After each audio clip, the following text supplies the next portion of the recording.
हा रहाटे साहेब, आपण जिल्हाधिकारी कार्यालय ते आमरण उपोषणाला बसलेला आहात. काय मागणी आहे आपली? भूमिका काय तुमची? आपली संपूर्ण नाव काय?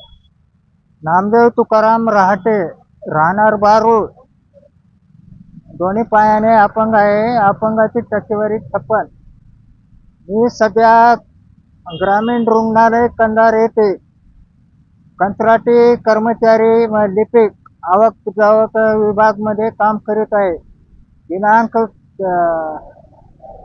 3/1/2023 पासून आजपर्यंत कार्यरत आहे. मला वेतन 10,000 देण्यात येते. त्या 10,000मध्ये काही संसारात म्हणजे कुटुंबात भागत नाही उदरनिर्वाह. त्याकरता मला काही लेखी आदेश दिले नाही. तोंडी आदेशानुसार मी काम करीत आहे. म्हणून आज दिनांक 28/1/2025 पासून न्याय मिळेपर्यंत मी आमरण उपोषण करीत आहे. बोला.